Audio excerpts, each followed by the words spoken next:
All I meant is that over time. Oh, you've got to keep on top of them, yeah. Yeah. They go all over the bloody place. It's a bit like sticking great big webbers on a racing car engine, 2 laps and they're out of tune, you know.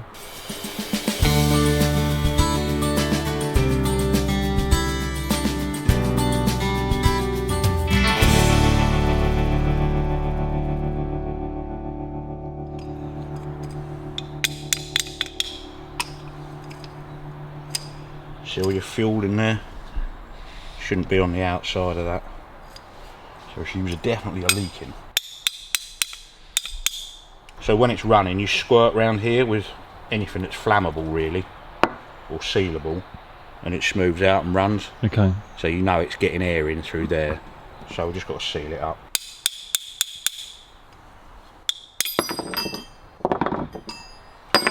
Right, so let's do all that dry off.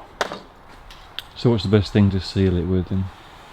I use a stuff called Tiger Seal because it actually sets. It goes nice and hard. You can put silicone in them, but it doesn't really go hard enough, you know. So you don't want a flexible seal, you want something that... Well, it has to be reasonably flexible. You want something that will set though. I mean, you can get stuff called Well Seal which never sets. That's very good for engines and stuff, but in this case I'd like to use something that's going to go off. You've got no flex in that, so that's all good.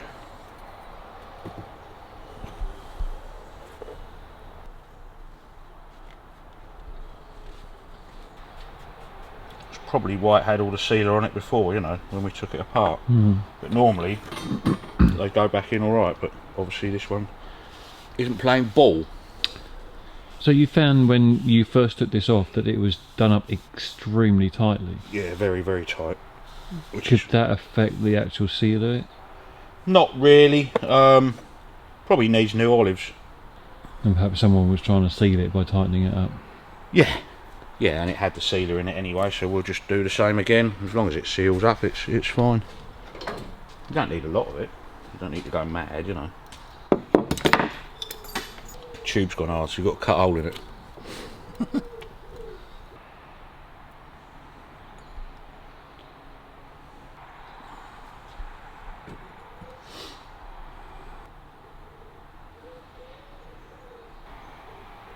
Right, that's that. Get a bit round our edges.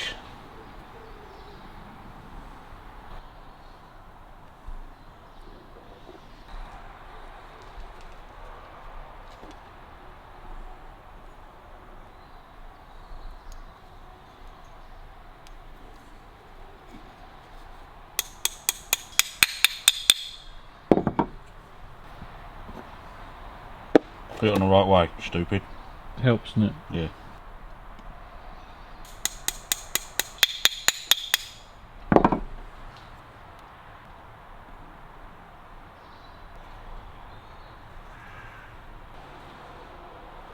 So would you let that go off first, or would you put it back on and let it then? Once it's on, that won't leak. So, the fiddly pain in the ass bit.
Right. Make sure the float's not leaking. Should be right.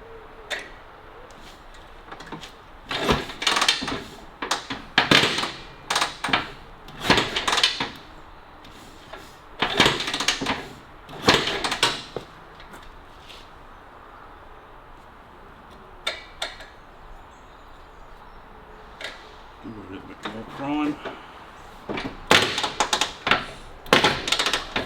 Kickstart. Oh, that would just wind you up, wouldn't it? Right, we've got fuel now. Right.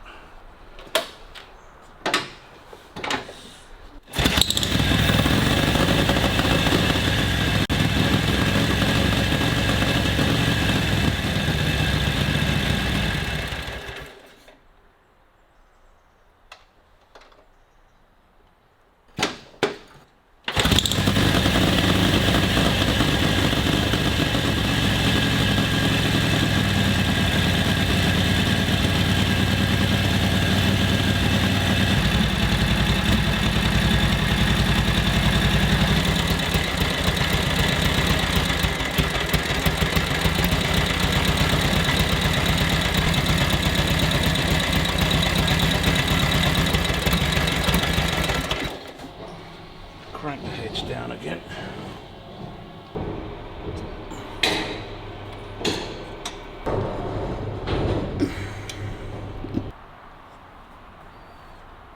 And that back barrel's nowhere near as hot. What would that point towards then? Gas is leaking, plug not working. Shouldn't be the coil because they're one spark for both plugs, you know.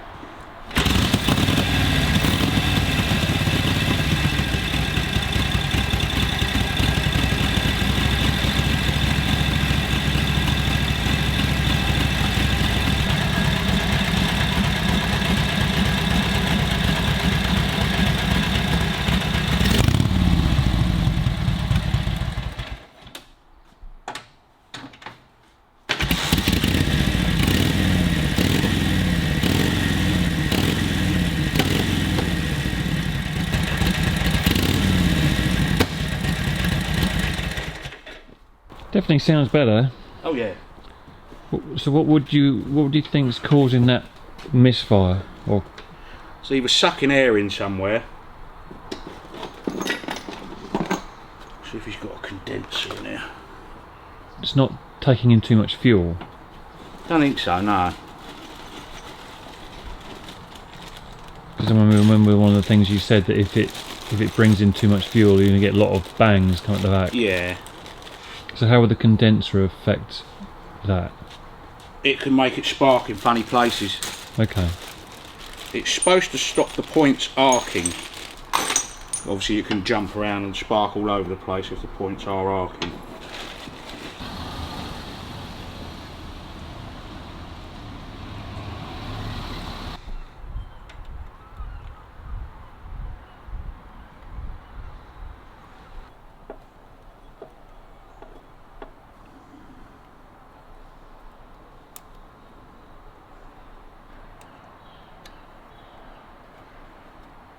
Right.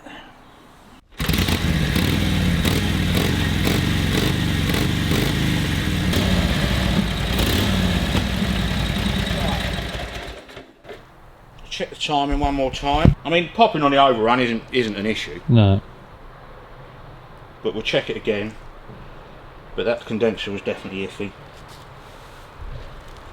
So really, it's the second you change something. Yeah, it'll alter everything all the way around. I mean, your timing shouldn't change really, but it's an old bike, you know, things move. Yeah. So.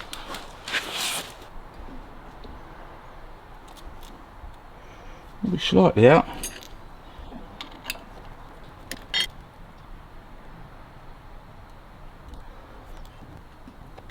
The trouble is everything's sort of loose and worn, you know. Mm.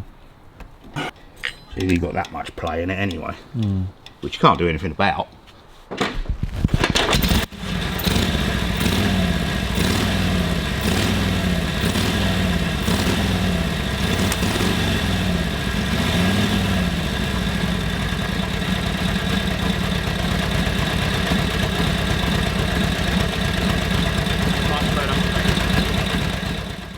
As like I say, there's movement in everything, so it's just a matter of keep f***ing about till you get it right, really.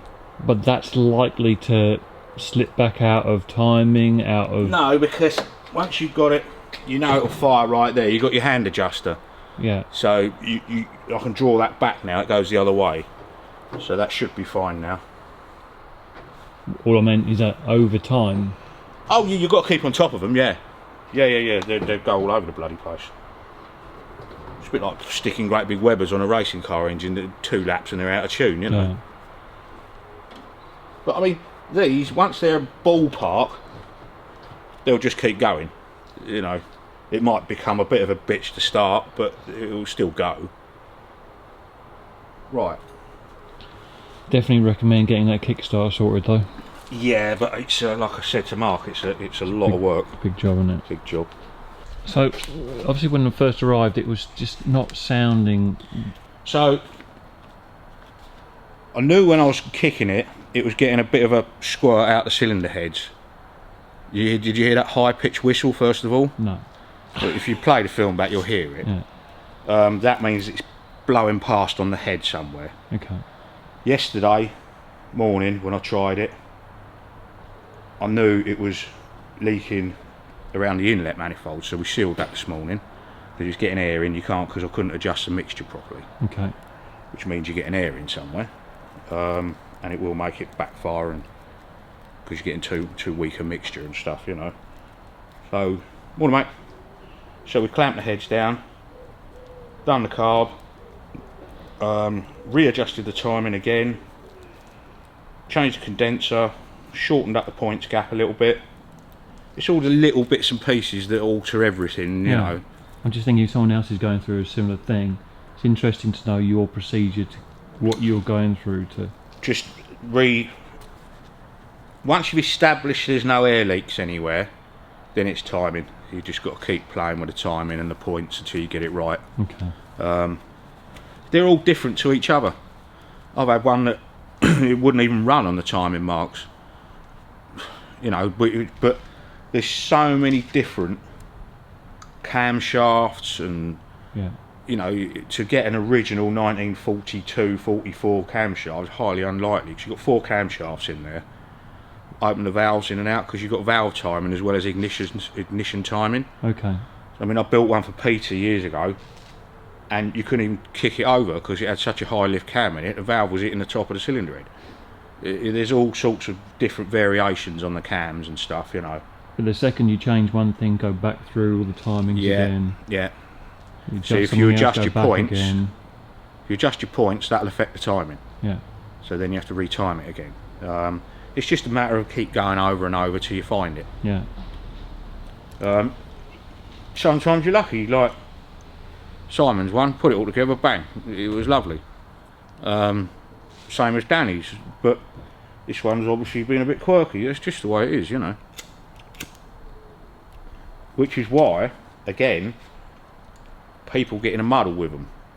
Can you imagine doing that and then forgetting to do the timing, and then it's very easy to lose your way with it. Yeah, I'm thinking people will look at it and go, well, I've done the timing, I don't need to go back through that. If you adjust the points, your timing's gone. Yeah.